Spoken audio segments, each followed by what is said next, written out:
Yeah, and we went with a short list of banks out of the gate, and we knew you guys would be there. But to be honest, like it was a tough ask, and it was something that was going to be, critical. But clearly, you had the trust in us that we would deliver, or at a minimum, honor our commitments. So. Well, I guess as we've all learned the hard way, to trust really starts with individuals. Yeah. And Kelly, when I think back on the trust that you and I've developed, and as you said with Eric. And that trust really, flows through the, many points of the organization now, Yeah. and that really makes my job much easier. Yeah. When we discuss, future opportunities with you and your partners. Right.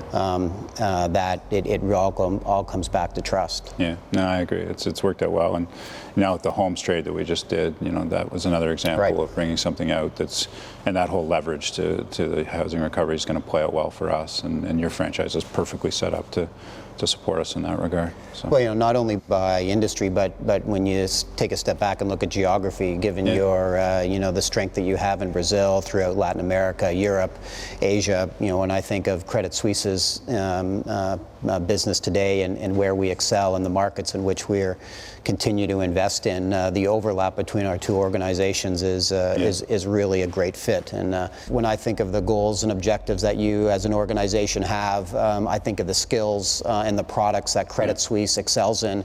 I'm very excited about the future of our two organizations working together. We're excited about the next 10 years. Right. It's clearly the next 10 years are going to be about interest rates, and will they stay low, and will people still need yield? Interest rates will probably go up a little bit, but at the same, I don't think that's going to change people's need for yield, particularly as demographically Right. we get older.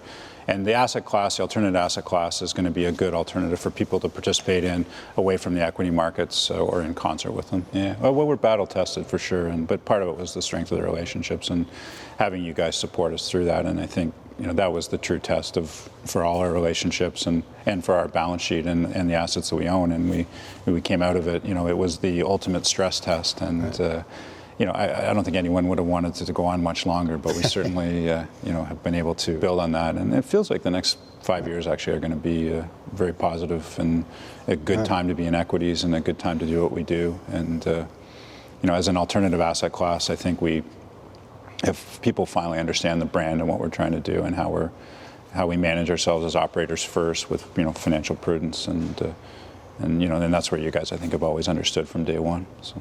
Well, the old saying is it takes 10 years of hard work to become an overnight success, Right. And certainly I believe that given the work that the Brookfield Group has done, you're certainly positioned to enjoy that success over the next couple of years. And it's interesting. You think back, a lot of people talk about relationships, and they talk about relationships in the context of the financial industry, and in some ways relationships, as you think back, have been in vogue and out of vogue. Mm-hmm. One of the things that has always drawn me to the Brookfield culture is that you and your partners are believers in relationships, and you were believers in relationships, before it became in vogue to have that perspective. And certainly as a banker, when you can develop a corporate relationship with an organization who at their core really does have those beliefs, it really opens up a broader range of opportunities.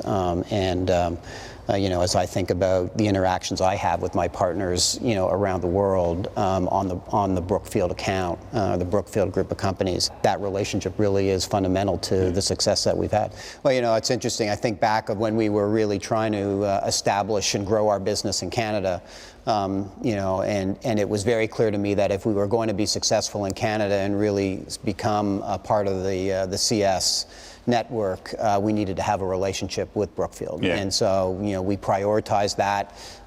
You were very helpful in helping us establish that, and the work that we're doing in various countries around the world, it's actually, it's very gratifying. Yeah.